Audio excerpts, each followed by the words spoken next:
Okay, sir. Good morning, students.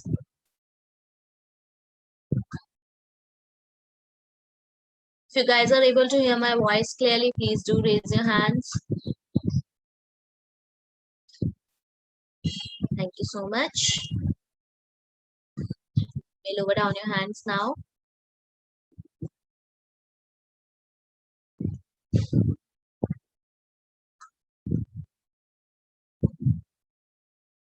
Okay. So, how are you guys doing? All good?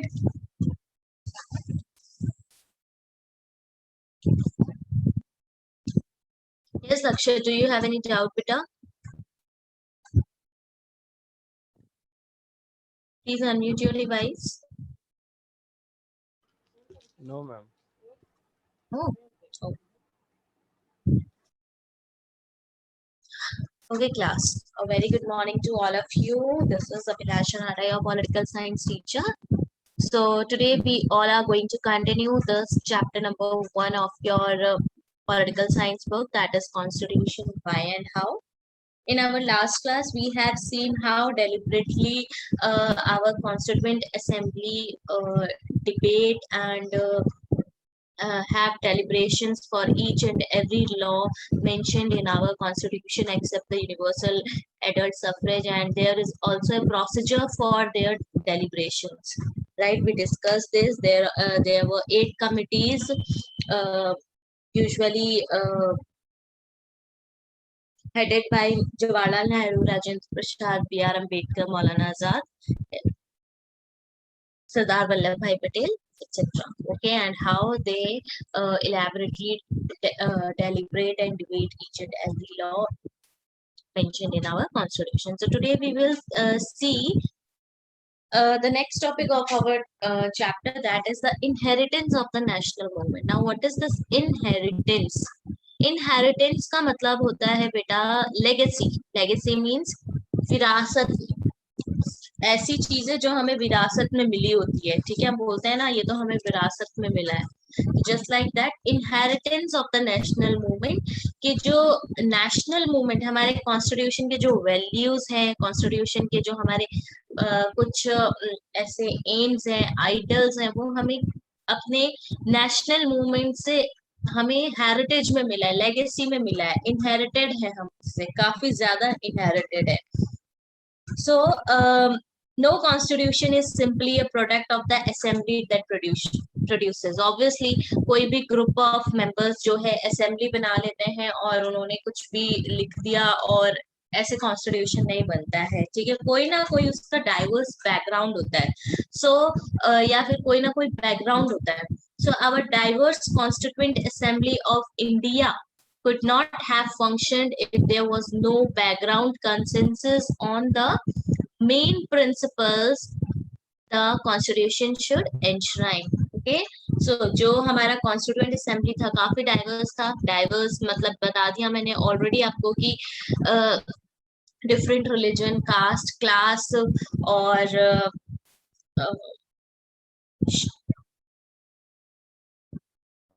Different background से जो लोग थे, सब लोग जो थे कॉन्स्टिट्यूएंट असेंबली के मेंबर्स थे, लोगों को रिप्रेजेंट कर रहे थे।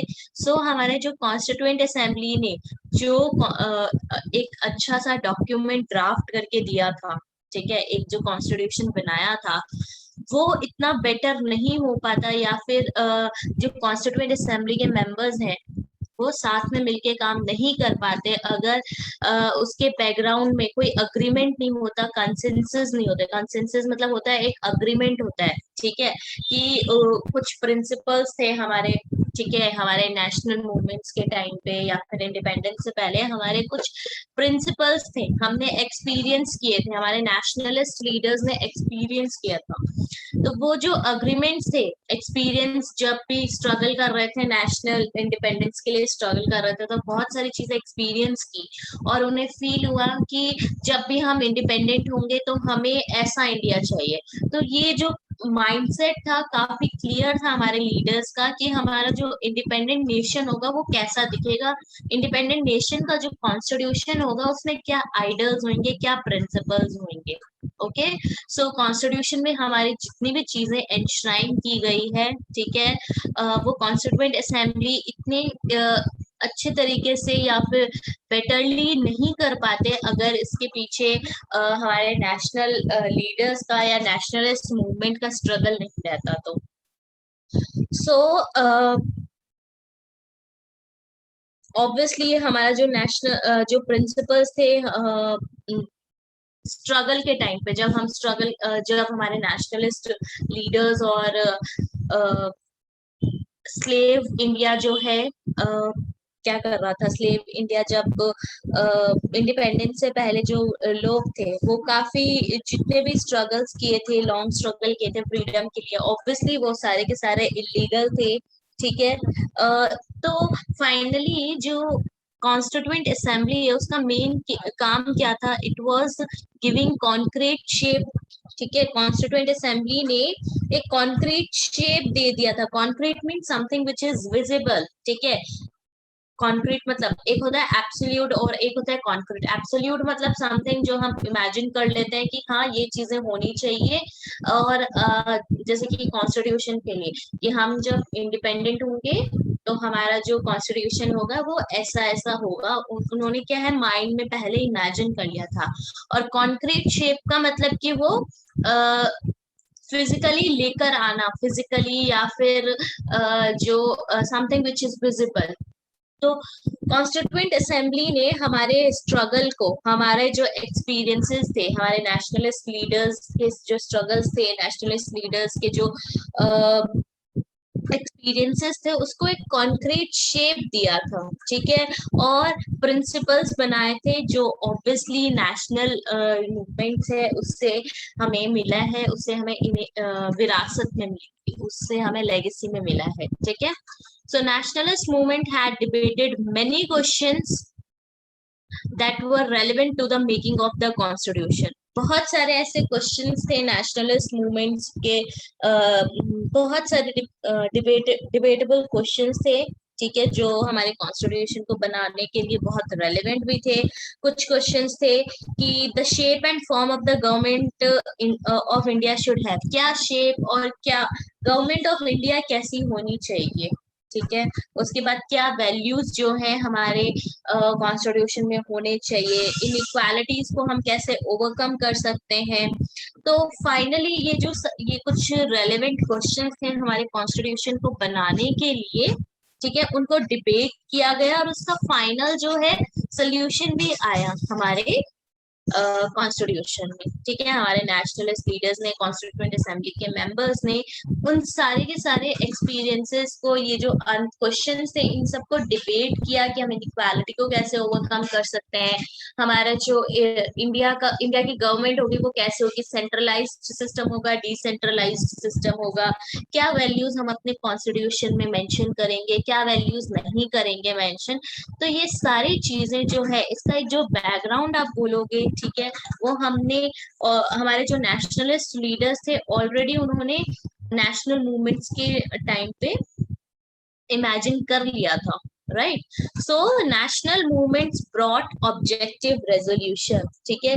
तो हमारी जो, अगर हम बेस्ट समरी बोले हमारे प्रिंसिपल्स की, तो जो प्रिंसिपल्स जो आए हैं, हमारे जो आइडल्स आए हैं, वो नेशनल मूवमेंट्स के वजह से आए हैं। और नेशनल मूवमेंट में ऑब्जेक्टिव रेजोल्यूशन को लेकर आया गया। और ये कौन ऑब्जेक्टिव रेजोल्यूशन जो है, ये नेहरू जी ने 1946 में वो लेकर आए थे। ऑब्जेक्टिव रेजोल्यूशन होता क्या है, resolutions that define the AIIMS of the assembly. एक कुछ ऐसे रेजोल्यूशंस या जो असेंबली के एम्स को क्या कर रही है, डिफाइन कर रही है, उसको ही हम बोलेंगे ऑब्जेक्टिव रेजोल्यूशन, ओके। एक डिसीजन, क्या क्वालिटी होना चाहिए, क्या डिटर्मिनेशन होना चाहिए, क्या पर्पस है हमारा हमारा कॉन्स्टिट्यूशन बनाने का। ये जो ऑब्जेक्टिव रेजोल्यूशन था, ये जो ऑब्जेक्टिव था, नेहरू जी लेकर आए और उन्होंने 1946 में ये चीजें मेंशन की, ओके। सो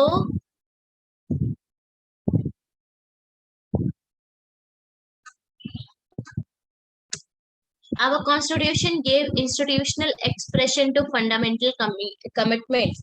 हमारे जो constitution है, हमारे constitution में हमने पहले भी पढ़ा कि substantive provisions थे हमारे constitution में, जो काफी कुछ हमने एक्सपीरियंस किया और वैल्यूज जो है हमने इनकॉर्पोरेट की. कहाँ से इनकॉर्पोरेट किए? हमने ऑब्जेक्टिव रेजोल्यूशन से ही की है. प्लस जो ऑब्जेक्टिव रेजोल्यूशन था वो नेशनल मूवमेंट्स के थ्रू आया है. तो जो कुछ फंडामेंटल कमिटमेंट्स थी, क्या क्या कमिटमेंट्स थी? Liberty means freedom. Equality, everyone is equal before the law. सबने पढ़ा है, हम 7th क्लास से पढ़ते आ रहे हैं कि इक्वालिटी क्या होता है. Equality means everyone is equal before the law.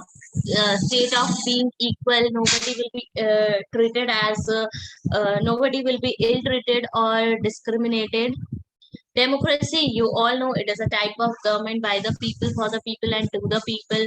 Sovereignty, no external power or no outdoor power can dictate the government of India or dictate India. कि हम independent हैं, कोई भी outside power जो है हमें हम पे रूल नहीं कर सकती है. इट मीन्स सोवेरेनिटी का मतलब ये होता है. एंड कॉस्मोपॉलिटन आइडेंटिटी का मतलब होता है यू कैन से containing people from all the classes. ठीक है, डिफरेंट डाइवर्स सेक्शन है हमारे सोसाइटी में, हमारे इंडियन सोसाइटी में. तो डिफरेंट सेक्शन से जितने भी लोग हैं, containing people from all the sections of the society is known as cosmopolitan identity. Different occupation, different class, different religion, etc. Okay, so these are some of the fundamental commitments. हमारे जो basic commitments थे हमारे constitution में, जो एक basic आप बोल सकते हो जो expression था वो ये था: liberty, equality, democracy, sovereignty, cosmopolitan identity. और ये जो जितने भी आइडल्स हैं, वैल्यूज हैं, ये हमने एक्सपीरियंस कर लिया था हमारे नेशनल मूवमेंट के टाइम पे ही कि हमें ये चीजें जो है हमें चाहिए एक इंडिपेंडेंट इंडिया से. So not merely a maze of rules and procedures, but a moral commitment to establish government. और अगर हम अपने कॉन्स्टिट्यूशन की बात करते हैं तो हमारा जो कॉन्स्टिट्यूशन है खाली एक मेज का मतलब होता है नेटवर्क ऑफ पार्ट्स. ये खाली एक रूल्स एंड प्रोसीजर्स का रूल्स एंड प्रोसीजर्स की किताब नहीं है, बट एक मॉरल कमिटमेंट है. मॉरल मतलब वैल्यूज से इनकलकेट है, वैल्यूएबल है, वैल्यूज से इनकलकेटेड है, क्योंकि वो वैल्यूज जो है हमें हमारे नेशनल लीडर्स से, नेशनल मूवमेंट्स के थ्रू हमें मिली है, जो एक गवर्नमेंट को क्या करती है, इस्टेब्लिश करती है. और वो गवर्नमेंट क्या करेगी, वो जितने भी प्रोमिसेस हैं जो नेशनल मूवमेंट्स के टाइम पे किए गए थे, उन सब प्रोमिसेस को फुलफिल करती है. ऑब्वियसली नेशनल मूवमेंट्स के टाइम पे क्या प्रोमिसेस बोला था, कि क्या प्रोमिसेस करने के लिए बोला गया था कि हम आपको नेशनल मूवमेंट्स के थ्रू डेमोक्रेसी होगी, लिबर्टी होगी, इक्वालिटी होगी, ठीक है, सोवेरेनिटी होगा, हम स्लेव्स नहीं रहेंगे. ये सारी चीजें ऑब्वियसली यही आइडल्स हैं, तभी तो लोगों ने क्या है नेशनल मूवमेंट्स को ज्वाइन किया था ना. सो ये जो आप बोलोगे कॉन्स्टिट्यूशन, तो कॉन्स्टिट्यूशन एक असेंबली के द्वारा बनाया गया कोई रूल्स एंड प्रोसीजर्स नहीं है, but it is also a commitment given by our national leaders at the time of national movements. And in those national movements there were some moral values, and उन moral values को एक concrete shape दी. हमारा जैसा हमें India चाहिए उसको जो हमारे नेशनल लीडर्स ने इमेजिन किया था, उस इमेजिनेशन को एक concrete shape the. And through these rules and regulations mentioned in our constitution, our government is established, and our government fulfill our promises that national leaders national movements held before the people, जो भी national movements हुए थे उस time पे, जो भी national movements के time पे प्रोमिसेस किए गए, उन सब प्रोमिसेस को उन्होंने क्या किया, फुलफिल करने का प्रॉमिस किया था, और उसको फुलफिल हम कॉन्स्टिट्यूशन के थ्रू कर रहे हैं। तो इनहेरिटेंस ऑफ नेशनल मूवमेंट का मतलब यही है, जस्ट अगर इन शॉर्ट अगर मैं बोलूं तो इट मींस जो हमारे मॉरल वैल्यूज हैं, जो हमारे आइडल्स और प्रिंसिपल्स कॉन्स्टिट्यूशन में एनश्राइंड हुए हैं, वो जस्ट रूल्स एंड रेगुलेशंस नहीं है, वो हमारे नेशनल मूवमेंट के टाइम पे नेशनल लीडर्स का जो स्ट्रगल रहा है, उस नेशनल मूवमेंट के टाइम पे नेशनल लीडर्स ने जो एक्सपीरियंस किया है, उन एक्सपीरियंसेस से हमें पता चला है, हमें जो आइडल्स मिले हैं उनको क्या किया है, उन्हें उन्होंने एक कॉन्क्रीट शेप दी है, एक शेप दी है, फिजिकली विजिबल किया है। Okay, so now we will see some of the objective resolutions। ठीक है, कुछ मेन पॉइंट्स हैं ऑब्जेक्टिव रेजोल्यूशंस के। ऑब्जेक्टिव रेजोल्यूशन समझ आ गया। ऑब्जेक्टिव रेजोल्यूशन का मतलब होता है resolution that define the AIIMS of the assemblies. ठीक है, ऐसा रेजोल्यूशन या फिर एक ऐसा पर्पस जो हमारे असेंबली के एम को क्या करता है, डिफाइन करता है, that is known as objective resolution. So, first one is India is an independent, sovereign, and republic. Independent, you all know what is the meaning of independent. Independent मतलब freedom. India एक free country है। Sovereign, sovereign means I already told you, no outside power can dictate the government of India, can dictate India. कोई भी outside power या external power India को dictate नहीं कर सकती है। जो इंडिया के लोग हैं वो ही सबसे सुप्रीम है, उनको ही सारे डिसीजंस लेने का क्या है, चाहे वो इंटरनल डिसीजंस हो चाहे वो एक्सटर्नल डिसीजंस हो, वो सारे के सारे डिसीजंस इंडियन सिटीजन्स को लेने का ही अधिकार है, उन्हीं के पास ये राइट है। ओके, तो दैट इज सोवरीन, कि no outside power can dictate us. And republic, it means the head of the state is an elected person and not a hereditary position, unlike United Kingdom में क्या है, जो hereditary head of the government है, ठीक है, वहां पे monarch है, तो वो एक क्या है, hereditary ruler है। बट रिपब्लिक का मतलब होता है, जो भी कंट्री रिपब्लिक होती है वहां के जो हेड होते हैं इलेक्टेड पर्सन होते हैं। सो इफ आई से हाँ प्रेसिडेंट ऑफ इंडिया या प्रेसिडेंट की बात करते हैं, तो प्रेसिडेंट जो है इनडायरेक्ट इलेक्शंस के थ्रू जो है वो इलेक्टेड पर्सन होते हैं, उनकी कोई हेरिडिटरी पोजीशन नहीं होती। सो ये असेंबली का रेजोल्यूशन था स्टार्टिंग में ही, ठीक है, बना कॉन्स्टिट्यूशन बनाने से पहले, कि इंडिया एक इंडिपेंडेंट कंट्री होगी, सोवरीन होगी और रिपब्लिक होगी। Next, India shall be a union of erstwhile British Indian territories, Indian states and other parts outside British India, and Indian states are willing to be a part of the union. So, India shall be a union of erstwhile British Indian territories. Erstwhile British Indian territories मतलब old British Indian territories. erstwhile का मतलब होता है farmer, old, ठीक है। तो India जो है जितने भी ब्रिटिश इंडियन टेरिटरीज है उसका एक यूनियन रहेगा, ठीक है। जो भी फॉर्मर ब्रिटिश इंडियन टेरिटरीज रही है उन सबका एक यूनियन रहेगा, जितने भी इंडियन स्टेट्स हैं या ब्रिटिश इंडिया के बाहर भी जितने भी इंडियन स्टेट्स हैं वो सब यूनिटी में रहेंगे, एक यूनियन में रहेगा, कोई भी सेपरेट नहीं रहेगा। जैसे उस टाइम पे तो प्रिंसली स्टेट्स भी थे, तो कुछ 200 के अराउंड ब्रिटिश इंडिया के अंडर प्रोविंसेस आते थे, और कुछ 93 लाइक अराउंड लाइक 90s के अराउंड जो है 1993 के अराउंड प्रिंसली स्टेट्स थे। तो उन्होंने ये सोच रखा था कि हम एक यूनियन रहेंगे, कोई सेपरेट नहीं रहेगा, कोई मोनार्क रूल नहीं रहेगा। हम इंडिया जो है होली एक नेशन है, ना ही कोई एक पर्टिकुलर इंसान या पर्टिकुलर मोनार्क उसे किसी भी टेरिटरी को नहीं चलाएगा। तो ये बहुत क्लियर था कि India shall be a union of British Indian territories, Indian states, other parts outside British India.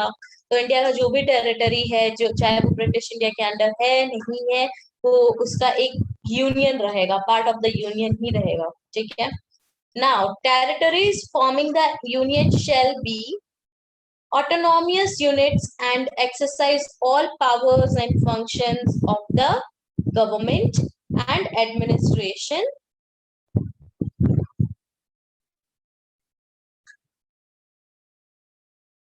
except except those assigned to or vested in the union. Okay, so territories forming the union shall be autonomous units मतलब जो independently act कर सकती है, independent रहेगी and exercise all powers and functions of the government, जितने भी powers हैं, functions हैं, या जितने भी गवर्नमेंट के या एडमिनिस्ट्रेशन के, वो सारे के सारे पावर्स उनके पास रहेंगे, एक्सेप्ट दोज असाइंड टू और vested in the union. Except मतलब जो बेस्टो बोल सकते हो, या फिर आप बोल सकते हो fully and unconditionally guaranteed as a legal right, ठीक है। यूनियन में जो कुछ चीजें ऐसी है जो as a you can say as a union जो है, यूनियन के पास या सेंट्रल के पास ही उसकी पावर होती है, लीगल पावर होती है, ठीक है। तो यूनियन में जितने भी सेंट्रल के पास जो भी पावर होगी, वो सारी की सारी पावर्स जो हैं वो यूनियन को जो असाइन की गई है, उनके अलावा जितने भी फंक्शंस है, पावर्स हैं, गवर्नमेंट और एडमिनिस्ट्रेशन, वो ऑटोनॉमियस यूनिट्स या फिर आप स्टेट बोल लो, वो क्या कर सकती है, एक्सरसाइज कर सकते हैं, उनके पास सारी पावर्स हैं। All powers and authority of sovereign and independent India and its constitution shall flow from the people. जो भी पावर्स हैं, अथॉरिटी है हमारे इंडिया की, सोवरिन और इंडिपेंडेंट इंडिया की, it and its constitution shall flow from the people, मतलब जो है बोला गया है, जो लोग हैं, पीपल है, वो ही सबसे पावरफुल है, nobody is powerful than the people, ठीक है ना। नेक्स्ट आपका रेजोल्यूशन क्या है? All people of India shall be guaranteed and secured social, economic, and political justice, equality of status and opportunity, and equality before law, and fundamental freedoms of speech, expression, belief, faith, worship, vocation, association, and action, subject to law and public morality. Okay, now all the people of India, उनको कुछ ना कुछ guarantee दी गई थी, उनको security दी गई थी, like social, economic और पॉलिटिकल जस्टिस की, equality of status, opportunity, law के सामने इक्वालिटी, इक्वालिटी बिफोर लॉ, कुछ फंडामेंटल फ्रीडम्स थे, like freedom of expression, freedom of speech, freedom of belief, faith, worship etcetera. All these things जो है लोगों को क्या किया गया था, मेंशन किया गया था, ये ऑब्जेक्टिव रेजोल्यूशन में ऑलरेडी मेंशन था। The minorities, backward and tribal areas, depressed and other backward classes shall be provided adequate safeguards. जो भी माइनॉरिटीज हैं, सिख्स, मुस्लिम्स, या जितने भी बैकवर्ड या ट्राइबल एरियाज के जो लोग हैं, आउट, या फिर आप बोल सकते हो अदर बैकवर्ड क्लासेस है, उनको सेफ्टी और प्रोटेक्शन प्रोवाइड किया जाएगा। Next, the territorial integrity of the Republic and its sovereign rights on land, sea and air shall be maintained according to justice and law of civilized nation. जो भी territorial integrity है, या फिर आप बोल, integrity का मतलब यहाँ बोल सकते हो यूनिटी, या फिर आप बोल सकते हो डिग्निटी, ठीक है। जो भी टेरिटोरियल इंटेग्रिटी है हमारी इंडिया की, कि लैंड पे, सी पे और एयर में किसका राइट्स होगा, वो एक नेशन के थ्रू क्या है, according to justice and law of civilised nation maintain किया जाएगा, कि नेशन के अकॉर्डिंग, नेशन की डिमांड्स के अकॉर्डिंग उसको क्या किया जाएगा, मेंटेन किया जाएगा। The land would make full and willing contribution to the promotion of world peace and welfare of mankind. हमारा जो इंडिया है, जो यूनियन ऑफ इंडिया बनेगा, वो क्या है, वर्ल्ड पीस को प्रमोट करने में कंट्रीब्यूशन देगा, मैनकाइंड के वेलफेयर के लिए कंट्रीब्यूशन देगा, ना कि वायलेंस क्रिएट करेगा। Okay, so class, this is all about today. Thank you for joining the class, everybody.